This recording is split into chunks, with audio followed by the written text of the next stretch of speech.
একজন ব্লগার কাম live streamer সিদ্ধান্ত নেয় ইউএসের এক হন্টেড বাড়িতে একাই রাত কাটাবে এবং এর পুরো সময় লাইভ স্ট্রিম করবে। 1880 সালের ওই বাড়িতে ঢুকলো তো বটে, কিন্তু এরপর কি হলো?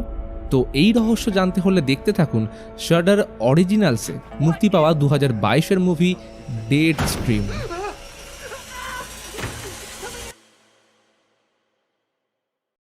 এই লোকটার নাম শন রুডি। সে একজন স্ট্রিমার, মানে যারা লাইভ স্ট্রিম করে সোশ্যাল মিডিয়াতে। ওর চ্যানেলের নাম দ্য রেথ অফ শন। তবে এর কন্টেন্ট বেশ আলাদা। রুডি যে সমস্ত জিনিসে ভয় পায় সেই জিনিসগুলোই লাইভ স্ট্রিমে চ্যালেঞ্জ হিসেবে পড়ে, যেমন বাচ্চা সেজে বোট রাইডিং, গাড়ির পিছনের ডিকিতে আটকে থেকে রাইড করা, পুলিশদের গালাগালি করে পালানো ইত্যাদি। ওর এই ভুলভাল কাজের জন্য বিভিন্ন সোশ্যাল প্ল্যাটফর্ম থেকে ব্যান করা হয়েছে, যেমন ইউটিউব। তো রুডি তার ব্র্যান্ড প্রমোশন করার সময় বলে বিগত 7 বছর ধরে সে বিভিন্ন চ্যালেঞ্জ পারফর্ম করছে শুধুমাত্র অডিয়েন্সদের জন্য, কিন্তু এখনও তার সব থেকে বেশি ভয় ভূত নিয়ে। তাই সে ঠিক করেছে একটা চ্যালেঞ্জ পারফর্ম করবে এক রাত হন্টেড হাউসে একা থেকে, এবং এই পুরো ঘটনার লাইভ সিনেমাটিক এক্সপিরিয়েন্স দেওয়ার জন্য বিভিন্ন অ্যাঙ্গেল থেকে একাধিক ক্যামেরা ব্যবহার করবে, যা এর আগে কোনো স্ট্রিমার করেনি। এইবার শুরু হয় প্ল্যানিং। এতদিন ভূতের সিনেমা দেখে যেটুকু জেনেছে যে তাদের হাত থেকে বাঁচার জন্য তাকে হোলি ওয়াটার, ক্রুসিফিক্স, নুন, রসুন এবং একটা সিলভার কুড়ুল ইউজ করতে হবে। তবে এখানে বেশ কিছু নিয়ম থাকবে। যদি বাড়িতে অস্বাভাবিক কিছু ঘটে তাহলে সেটা তাকে অবশ্যই চেক করতে হবে, আর সে যদি চেক না করে তাহলে তাকে কোনো অডিয়েন্স সুপার চ্যাট করবে না। আর এই চ্যালেঞ্জ লাইভ ভিড প্ল্যাটফর্মে অক্টোবরের 20 তারিখে রাত 11টা থেকে লাইভ হবে। তো মেন্টাল প্রিপারেশন নিতে নিতেই ডেট চলে আসে এবং আমরা তাকে ইউএসের ম্যাকগ্রিডি রোডের হন্টেড হাউস ডেথ ম্যানরের সামনে লাইভ স্ট্রিম করতে দেখি। এবার কেন এটাকে সিনেম্যাটিক এক্সপিরিয়েন্স বলা হচ্ছে? কারণ এই অ্যাডভেঞ্চারের জন্য সে নিজে একটা সাউন্ড ট্র্যাক বানিয়েছে যেটার নাম শন কার্পেন্টার হ্যালোইন। সাথে তার হাতে একটা ব্রেসলেট রয়েছে যেটা ফ্লিপ করলে সেলফি ক্যামেরা এবং পিওভি ক্যামেরায় সুইচ হবে। এছাড়াও সাথে রয়েছে নাইট ভিশন ক্যামেরা এবং একাধিক গোপ্রো, যেগুলো বিভিন্ন অ্যাঙ্গেল থেকে ক্যাপচার করবে। চ্যালেঞ্জ আরও কঠিন করার জন্য যাতে ভয় এখান থেকে পালাতে না পারে, তাই জন্য গাড়ির স্পার্ক প্লাগ খুলে ফেলে দেয়। ক্যামেরা নিয়ে বাড়ির দিকে এগোনোর সময় রুডি ডেথ ম্যানরের কিছু ইতিহাস বলে। যেমন এই বাড়ি 1880 সালে এক ধনী ব্যক্তি মিস্টার প্র্যাট তার মেয়ে মিলড্রেড প্র্যাটের জন্য তৈরি করেন। মিলড্রেড পেশায় পোয়েট ছিল, কিন্তু কোনো অজানা কারণে ওনার মেয়ে গলায় দড়ি দেয়, যেটা ছিল এই বাড়ির প্রথম মৃত্যু। এইবার প্রশ্ন হচ্ছে, তার মৃত্যুর কারণেই কি এই বাড়ি অভিশপ্ত হয়, নাকি তার আগে থেকেই এটা অভিশপ্ত ছিল? কিন্তু যাই হোক, সময়ের সাথে বাড়ির অনেক দুর্নাম রয়েছে। যেমন কয়েক বছর আগে এই বাড়ির সামনে একটা বডি পাওয়া গেছিল যার পুরো মুখ ইঁদুরে খেয়ে ফেলেছিল। এই বাড়ির বাইরে থেকে সম্পূর্ণ ফুটেজ ক্যাপচার করার জন্য সামনের একটা কাঠের গুঁড়িতে Rudy infrared motion activated camera fit করে। এতে যে কোনো জিনিস এই ক্যামেরার সামনে দিয়ে যখনই পেরিয়ে যাবে তখন তার ছবি অটোমেটিক ক্যাপচার হয়ে যাবে। এরপর রুডি বাড়ির দরজা ভেঙে ভিতরে প্রবেশ করে। স্বাভাবিক অর্থেই এত বছর কেউ না আসার কারণে পুরো বাড়ি অপরিষ্কার। রুমের প্রতিটা দেওয়ালে স্কাল্পচার এবং কিছু অজানা সাইন আঁকা রয়েছে। রুডি যাতে ভয় পালাতে না পারে তাই দরজা লক করে চাবিটা নিচের ম্যান হোলে ফেলে দেয়। লাইভে রুডি বলছিল মিলড্রেড মারা যাওয়ার পর এই বাড়িতে আরও 11 জনের মৃত্যু হয়, তাই 1956 সাল থেকে এই বাড়িটা ফাঁকাই পড়ে রয়েছে। বাড়ির পুরনো রান্নাঘরে ঢুকলে দেখে ওর সাথে লাগোয়া একটা রুম রয়েছে এবং আরেকটা সিঁড়ি তার পাশ দিয়ে উপরে উঠে গেছে। প্ল্যান অনুযায়ী সে আপাতত মাস্টার বেডরুম ও রান্নাঘরে ক্যামেরা সেট করে। এছাড়াও যেখানে তার সন্দেহ হবে সেখানে আরও ক্যামেরা লাগানো হবে। রুডি বাড়ি সম্পর্কিত আরও একটা ঘটনা শেয়ার করে। 1910 সালে ম্যাক্স লোল্যান্ড নামের এক ব্যক্তি নাকি এই রুমে থাকাকালীন এমন কিছু অশুভ স্বপ্ন দেখত যা কল্পনার বাইরে। তার কিছু এক্সপেরিয়েন্স তিনি ডায়েরিতেও লিখে গেছেন। লেখা অনুযায়ী একদিন ঘুম থেকে উঠে তিনি এই রুমের উত্তর দিকে কাউকে দাঁড়িয়ে থাকতে দেখেন যার মুখ দেখা যাচ্ছিল না, কিন্তু এইটুকু বোঝা যায় সে তার দিকেই দেখছিল। ম্যাক্স নাকি মাঝের মধ্যেই তাকে দেখতে পেত এবং সে ফিসফিসিয়ে একটাই কথা বলতো, দ্য পন্ড ওয়াটার স্টিল। এই ঘটনার 1 বছর পর মাস্টার বেডরুমের এই বিছানায় ম্যাক্স ঘুমের মধ্যেই মারা যায়। এরপর 1995 সালে একটা প্যারানর্মাল ইনভেস্টিগেটর টিম বাড়িতে এসে পার্টিকুলার এই রুমের উত্তর দিক থেকে একটা ছবি ক্যাপচার করেছিল। রুডি পাশের সিঁড়িটার সামনে গিয়ে বলে এর ঠিক উপরের ওই জায়গাটায় মিল্ড্রেড গলায় দড়ি দিয়েছিল। সিঁড়ির পথে ওঠার সময় সিনেম্যাটিক এক্সপিরিয়েন্স দেওয়ার জন্য শন কার্পেন্টার হ্যালোইন মিউজিক প্লে করে। সিঁড়ি দিয়ে উঠে ডান দিকে প্রথম যে ঘরটা পড়ে সেটার নাম দ্য নার্সারি। এই রুমটায় টোটাল 5টা বাচ্চা মারা গেছে। রুডি 1998 সালের একটা ভিডিও প্লে করে যেখানে এক বাচ্চা মেয়ে দ্য নার্সারি রুমের বাইরে দাঁড়িয়েছিল। তাকে ঢুকতে বললে বাবাকে জানায় কেউ নাকি তাকে বলেছে এটা তোমার রুম নয়, বেরিয়ে যাও। তবে কে বলেছে সেটা জিজ্ঞেস করলে মেয়েটা রুমের দিকে শুধু আঙুল তোলে। তাই রুডি এই রুমে ক্যামেরা সেট করে। এরপর লাস্ট ছিল বাথরুম। এই বাথরুম নিয়েও কিন্তু একটা ঘটনা রয়েছে। 1955 সালে এই বাথটবে একজনের মৃত্যু হয়েছিল। সেখানেও ক্যামেরা লাগিয়ে 2002 একটা ইভিপি অর্থাৎ electronic voice phenomenon related video play করে। এই ইভিপি মেশিনের পার্টিকুলার তরঙ্গের দ্বারা এমন কিছু আওয়াজ ক্যাপচার করা যায় যেটা মানুষ শুনতে পায় না। এই ভিডিওতে যে ক্যামেরাম্যান ছিল সে অসুস্থ অনুভব করে এবং তার ইভিপি মেশিনের রেকর্ডিংয়ে শুনতে পায় কেউ যেন বলছে মামা মানে মা এবং পন্ড ওয়াটার। তাহলে কি এই বাথরুমে এখনো কেউ রয়েছে? মিল্ড্রেডের স্যাড পোয়েমের মাধ্যমে এই বাড়ি এবং তার একাকিত্বের অনেক ঘটনা লিখে গেছে। সে এখানে 8 বছর থেকেছে। একসময় মিল্ড্রেড একজন হ্যান্ডসাম পাবলিশার্স লার্স জর্গেনসনের প্রেমে পড়ে। তারা একে অপরকে 2 বছর ধরে লাভ লেটার লিখত। কিন্তু এরপর কি হলো সেটা অবশ্য রুডি বলে না, কারণ সব শুরুতে বললে তো হয়েই গেল। রুডি হলওয়েতে আরেকটা ক্যামেরা সেট করে পাশের রুমটায় রাত কাটানোর সিদ্ধান্ত নেয়, কারণ একমাত্র এই রুমেই কোনো কিছু ঘটেনি, যেটা সে নাম দেয় সেফ রুম। ব্যাগ, ল্যাপটপ ও সমস্ত সেটআপ রেখে ঘরের কোণে ক্যামেরা লাগায়। এই রুমের সাইডে একটা ক্লোজেট ছিল, যেটা ওপেন করলে পুরনো কিছু ড্রেসের সাথে তার পিছনে লাগানো একটা কাঠের বোর্ড পায়, যেখানে হাতে সাইনের মতো কিছু একটা আঁকা। জিনিসটা অশুভ মনে হলে রুডি ওটাকে ফেলে দেয়। এরপর কমেন্ট পড়তে বসলে দেখে সুপার চ্যাট বেড়েই চলেছে। সবাই তাকে বাড়িটা এক্সপ্লোর করতে এবং আত্মাদের ডাকতে বলছে, আর সাথে শুনতে চায় মিল্ড্রেডের ঘটনা। রুডি আগে থেকেই সব প্ল্যান করে রেখেছিল, তাই অডিয়েন্স ডিমান্ডে সিয়ন্স পারফর্ম করতে রাজি হয়। কিন্তু কোন রুমে করবে সেটা ঠিক করবে সে নিজেই। এইবার শুরু হয় মিল্ড্রেডের কাহিনী।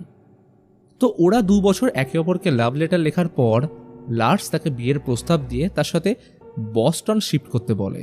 মিল্ড্রেড এতে রাজিও হয়, কিন্তু শিফট করার ঠিক 2 দিন আগে অপ্রত্যাশিতভাবে লার্স মারা যায় এবং ঠিক এর পরের দিন হলওয়ে আর সিঁড়ির ঠিক ওই জায়গাটায় মিল্ড্রেড গলায় দড়ি দেয়।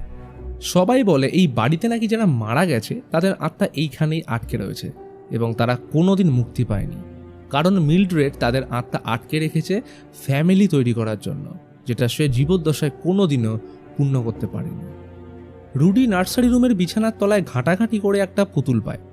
সেটাকে পাশের চেয়ারে বসে উদ্দেশ্য করে বলে এই বাড়িতে যে সমস্ত আত্মা রয়েছে তাদের মধ্যে কারোর হয়তো এই পুতুলটা ছিল, আমি তাকে এখানে আসার আহ্বান জানাচ্ছি।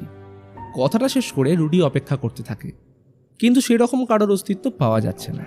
আর তখনই ধরাম করে আওয়াজ। রুডি ভয় চিৎকার করে এক ছুটে সেফ রুমে চলে আসে। লাইভে কয়েকজন কন্টিনিউ হলের একটা ভিডিও সেন্ড করতে থাকে, যেখানে ওরা ক্লেম করছে কাউকে নাকি দেখেছে। রুডি প্রথমে অবশ্য খেয়াল করেনি, কিন্তু ল্যাপটপ খুলে ভিডিও প্লে করতেই চোখ ছানা বড়া হয়ে যায়। পরিষ্কার দেখতে পাচ্ছে একটা সাদা মতো কিছু যেন বাথরুমে ঢুকলো। রুডি এতটাই বোকা যে ভিডিওটা দেখা মাত্র সেখানে পড়ে থাকা একটা সাদা চাদর মাথায় ঢেকে নিয়ে বসে পড়ে। লাইভে সবাই দরজা খুলে জায়গাটা চেক করতে বললে প্রথমে সে রাজি হয় না, কিন্তু দর্শকরা তখন বলে আমরা তাহলে স্পন্সর দেওয়া বন্ধ করে দেব, অর্থাৎ সুপার চ্যাট দেওয়া। তাই রুডি আর কি করে, স্পন্সরের লোভে দরজা খুলে বাইরে বেরোয়। যাওয়ার আগে গলায় জিসাস ক্রস ঝুলিয়ে নেয়। হলে তেমন কিছুই নজরে পড়ছে না, কিন্তু বাথরুমের দরজাটা হালকা খোলা। তখনই কোথাও দরজা খোলার আওয়াজ আসে, মনে হয় কেউ যেন দৌড়াচ্ছে। আওয়াজটা খুব কাছে এসে গেছে, তাই রুডি চিৎকার করে সেফ রুমে এসে দরজা লাগিয়ে মেঝেতে পড়ে থাকা ওই হাতে সাইনওয়ালা কাঠের টুকরোটা ভেঙে ফেলে। পরক্ষণেই দরজায় জোর ধাক্কার আওয়াজ। প্রাণটা এই বেরিয়ে যাবো করছে। তখনই দরজা খুলে একটা মেয়ে রুডিকে দেখে আনন্দে চিৎকার করে বলে, হে রুডি, আমি ক্রিসি, তোমার খুব বড় ফ্যান। যখন লাইভে দেখলাম তুমি আমাদের এলাকায় আছো, তখন আর সামলাতে না পেরে আমি এখানে চলে এসেছি। প্লিজ প্লিজ প্লিজ আমায় তাড়িয়ে দিও না। আসলে তাড়ানো তো দূরের কথা, রুডি ওকে দেখে প্রাণ ফিরে পায়। জড়িয়ে ধরে বলে, আমি আশাই করিনি যে এখানে ভূত বাদে অন্য কিছু দেখতে পাবো।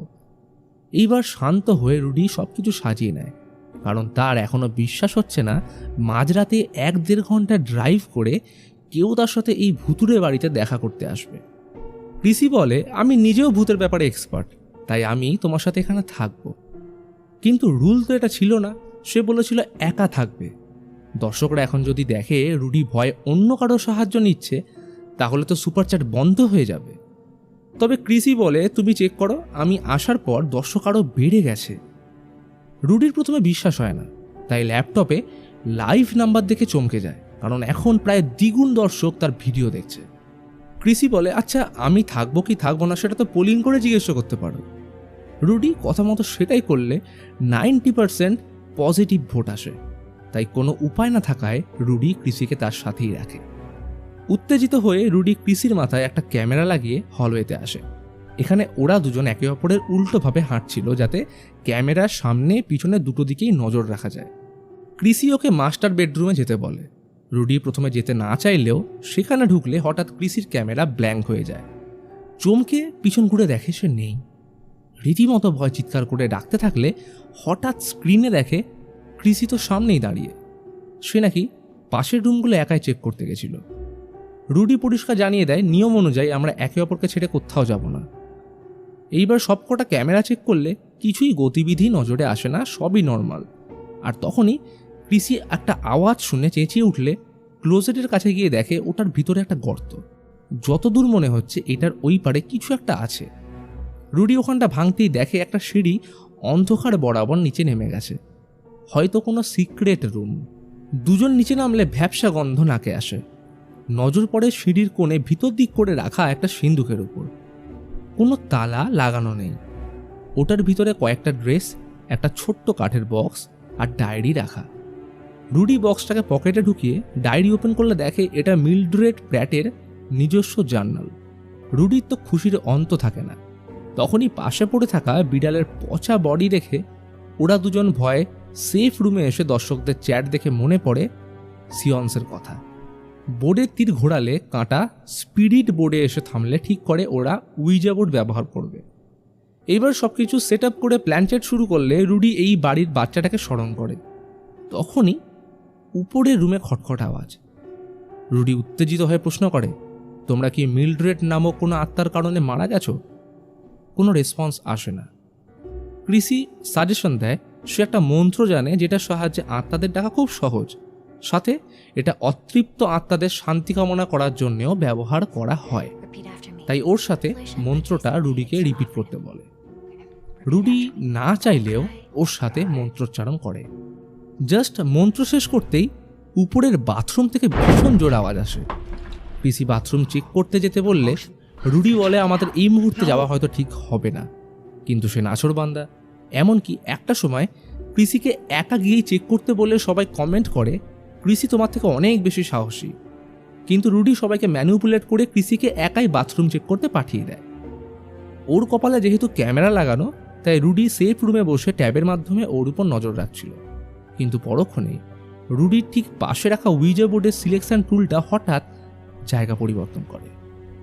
কি হলো ব্যাপারটা বুঝে ওঠার আগেই ট্যাব চেক করতে গিয়ে দেখে সব ক্যামেরা বাদে শুধুমাত্র ক্রিসির ক্যামেরাটাই কাজ করছে না। প্রচণ্ড ভয় তাকে খুঁজতে গেলে বাথরুমের ঠিক পাশের রুম থেকে ক্রিসি বেরিয়ে এসে রুডিকে চমকে দেয়। এতক্ষণে সে প্রচণ্ড রেগে যায়, কারণ শুরু থেকে ক্রিসি বড্ড অদ্ভুত বিহেভ করছে। সে কি আদৌ তার ফ্যান? এমনকি মাঝের মধ্যে এমন এক জায়গায় লুকিয়ে পড়ছে যেন এই বাড়ি তার বহু দিনের চেনা। হঠাৎ প্রশ্ন জাগে, সে এইখানে ঢুকলোই বা কী করে, কারণ সদর দরজায় তো তালা লাগানো। ক্রিসি বলে ও জানলা টপকে ঢুকেছে, কিন্তু রুডি কিছুতেই বিশ্বাস করে না।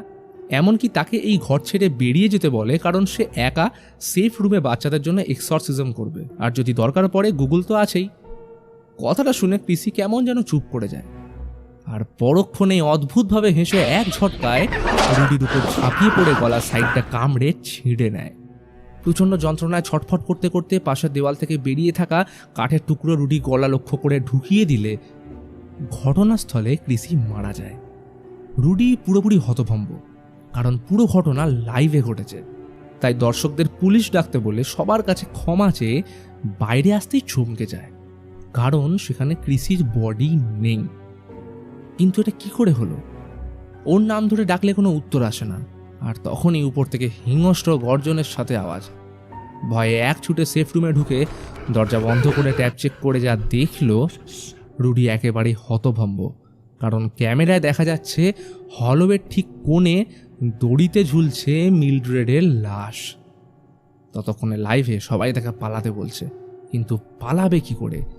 যেখানে লাশটা ঝুলছে ওটার সামনেই তো সিঁড়ি। ইতিমধ্যে একটা বাচ্চা ছেলের ভিডিও কমেন্টে আসে, যেটা এসে বলে ক্লোজেটের মধ্যে হাতের চিহ্ন আঁকা যে কাঠের বোর্ডটা ছিল ওটাকে হামসা বলে। প্রাচীন ইহুদি, মুসলিম, খ্রিস্টিয়ান এবং পেজান্সরা এটাকে নেগেটিভ শক্তি দূরে রাখার জন্য ব্যবহার করত, কিন্তু তুমি ওটাকে না জেনেই ভেঙে দিয়েছ। কথাটা শুনতে রুডির ভেতরটা শুকিয়ে যায়, কারণ হামসা এই সেফ রুমে ছিল বলেই এখানে এতদিন কিছু হয়নি। কিন্তু তার বোকামির জন্য মিলড্রেড এখনো মুক্ত। রুডি ভয় সাহায্যের জন্য চিৎকার করতে থাকে, কিন্তু তাকে শোনার মতো কেউ নেই। এখন একটাই উপায় রয়েছে, যদি সিঁড়ি থেকে নেমে পালানো যায়, কিন্তু সামনে ঝুলছে মিলড্রেডের দেহ।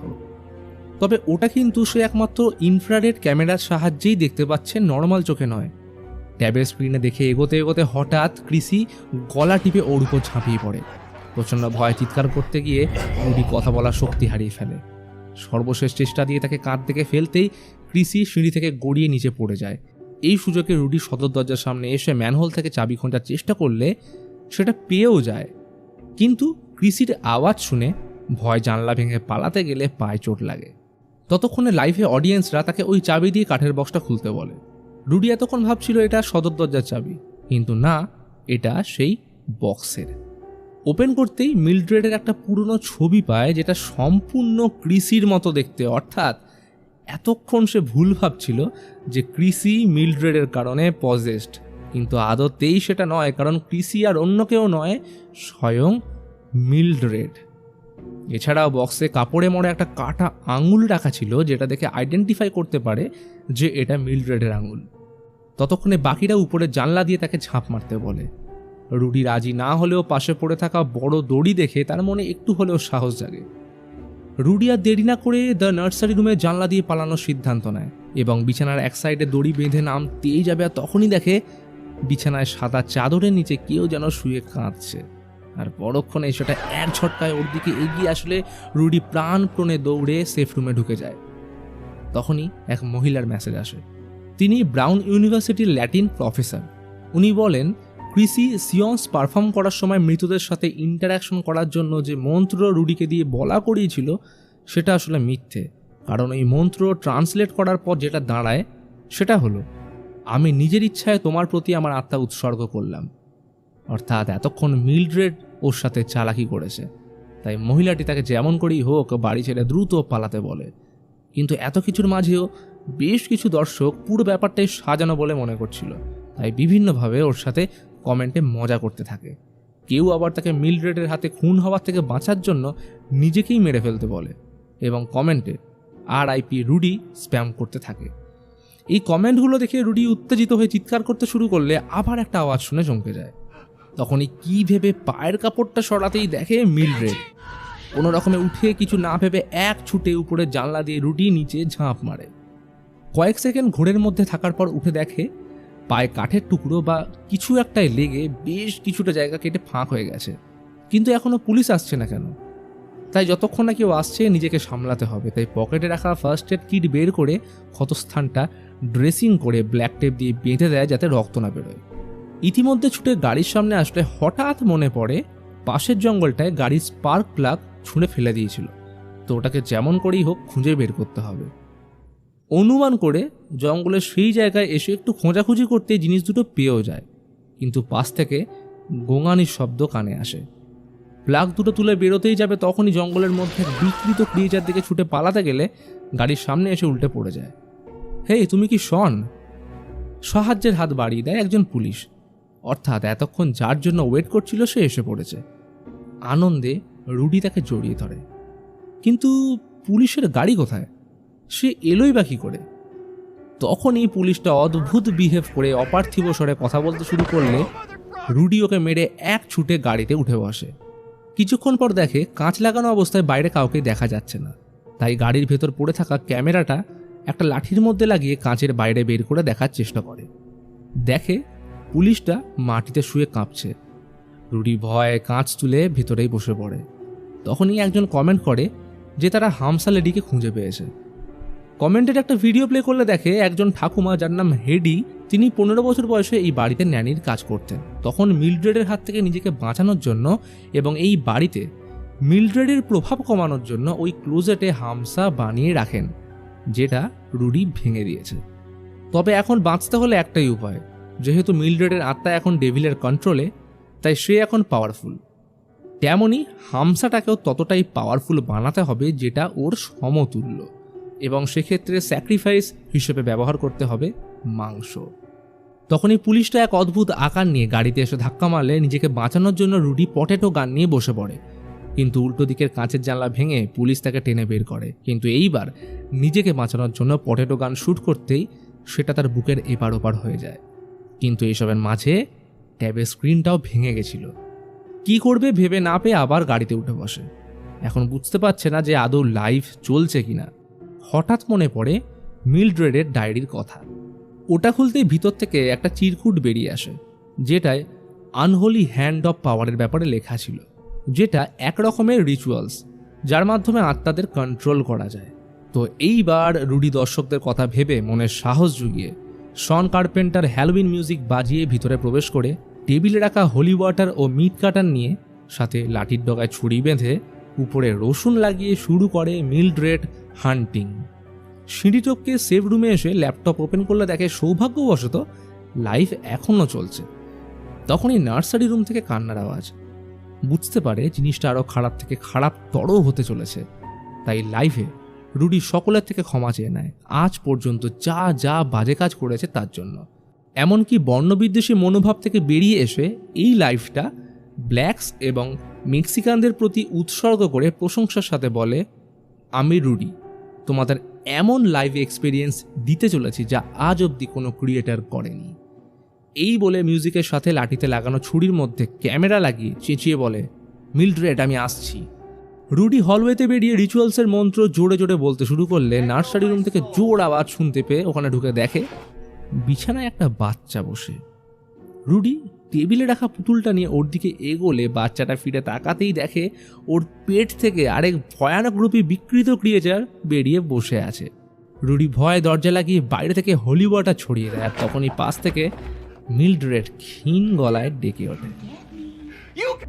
হলের ক্যামেরা অন করলে রুডি একজন অদ্ভুত কাউকে হেঁটে আসতে দেখে। অর্থাৎ মিলড্রেড বাদে রুডি যাদের দেখতে পাচ্ছে তারা এই বাড়িতে মারা যাওয়া অতৃপ্ত আত্মা, যাদের মিলড্রেড এখানে আটকে রেখেছে। রুডি তাকে লক্ষ্য করে মারতে গেলে উল্টে নিজেই মার খেয়ে ভয়ে বাথরুমে ঢুকে পড়ে। বাইরে পরিষ্কার মিলড্রেডের উপস্থিতি বোঝা যাচ্ছে, তার কণ্ঠস্বরে এক ভয়ানক শিহরণ। হঠাৎ লাইট অফ। কানের একদম পাশে মিলড্রেড বলে ওঠে,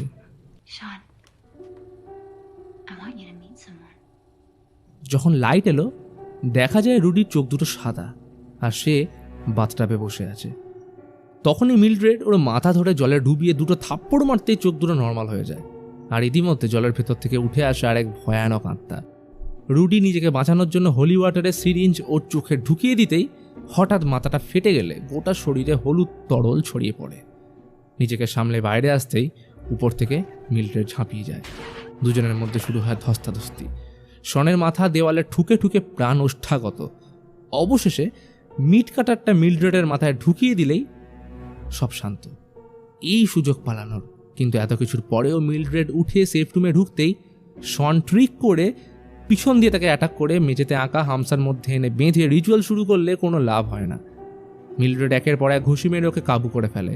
এইসবের মাঝে ওর মুখে লাগানো ব্ল্যাক টেপ ছিঁড়ে দিতেই মিলড্রেডের রূপ আরও ভয়ঙ্কর হয়ে ওঠে। ওকে কোনো রকমের সরিয়ে পালাতে গেলে দুজনে সিঁড়ি থেকে গড়িয়ে নিচে পড়ে যায়। হয়তো এটাই শেষ, বাঁচার আর আশা নেই। রুডি লাইভে সবাইকে থ্যাংক ইউ জানিয়ে ট্যাবটা বুকের মধ্যে জড়িয়ে ধরে। কিন্তু এর মাঝেও অনেকেই সব দেখে মজা পাচ্ছে, আবার কারোর মতে সব কিছু ফেক। তখনই নজর পড়ে মিলড্রেডের সেই কাটা আঙুলটার দিকে। মনে পড়ে যায় বইতে লেখা ছিল ফ্লেশ স্যাক্রিফাইসের কথা। তাহলে এটাই কি সেই মাংস? রুডি ভালোভাবে কিছু দেখতে পাচ্ছে না, চোখ দুটো যেন বন্ধ হয়ে আসছে। ওই অবস্থায় মিলড্রেডের মাথা থেকে মিট কাটারটা বের করে আঙুল কাটতেই যাবে, আর তখনই ঘটে যায় ব্লান্ডার। কারণ সে মিলড্রেডের আঙুলের জায়গায় নিজেরই আঙুল কেটে ফেলে। যেহেতু নিয়ম অনুযায়ী ফ্লেশ স্যাক্রিফাইস করা দরকার, তাই এর প্রভাব পড়তে শুরুও করে এবং এক অজানা শক্তি মিলড্রেডকে টেনে মাটির গভীরে নিয়ে যায়। রুডি আনন্দে লাফিয়ে ওঠে, কারণ সে যেটা বলেছিল সেটা করে দেখাতে পেরেছে এবং এক নতুন হিস্ট্রি ক্রিয়েট করতে সক্ষম হয়েছে। কিন্তু এই আনন্দ বেশিক্ষণ স্থায়ী হয় না, কারণ ক্যামেরা ঘুরতেই দেখি এই ঘরের বাকি মৃতদের আত্মা একে একে তার দিকে এগোচ্ছে।